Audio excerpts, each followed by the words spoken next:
Pemudik harus tahu ini 6 cara yang disiapkan Polri untuk cegah kepadatan arus balik Lebaran 2022. One Way. Kepala Divisi Humas Polri Irjen Pol Dedi Prasetyo sebut salah satu cara cegah kepadatan adalah memberlakukan sistem satu arah satu one way. Dedi menjelaskan, jika volume kendaraan sangat padat menuju Jakarta, maka sejak hari Jumat 6 Mei pukul 14 waktu Indonesia Barat sampai 24 akan diberlakukan one way dimulai gerbang tol Kali Kangkung KM 414 sampai tol Cikampek KM 47 diteruskan dengan kontraflow sampai dengan KM 28,5. Jalur alternatif. Langkah kedua yakni Polri memberikan pilihan jika tak ingin terkena kemacetan karena penumpukan kendaraan saat arus mudik. Pemudik bisa melalui rute alternatif.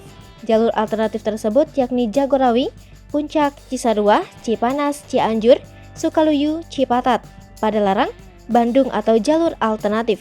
Pemudik bisa melintasi jalur alternatif Jagorawi, Cibubur, Cilengsi, Jonggol, Cianjur, Padalarang, Bandung atau Kalimalang, Kedungwaringin, Karawang, Purwakarta, Wanayasa, Lembang, dan Bandung.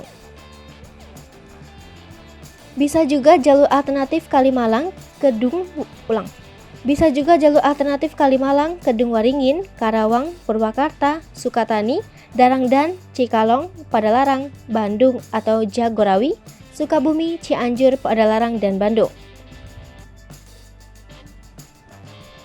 Langkah selanjutnya, Polri dengan stakeholders terkait melakukan implementasi manajemen tempat istirahat atau rest area, yakni rest area management system, untuk menginformasikan kapasitas parkir kepada pengendara sebelum masuk rest area. Langkah lainnya yakni Polri juga menghimbau agar pemudik tak berhenti di bahu jalan jika tak mendapatkan lokasi yang kosong di rest area. Mantan Kapolda Kalimantan Tengah itu menjelaskan langkah antisipasi lainnya adalah soal jaminan ketersediaan bahan bakar minyak, bengkel, dan fasilitas lainnya untuk membantu masyarakat ketika kendaraannya mengalami kendala.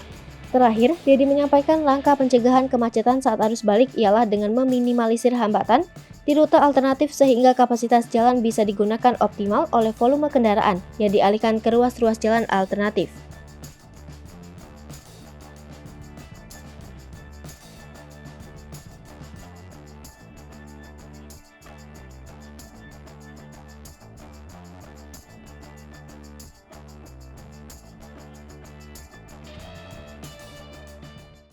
Hai pemirsa Sri Popo TV, jangan lupa komen, like, dan subscribe, serta tonton terus berita-berita terupdate lainnya ya.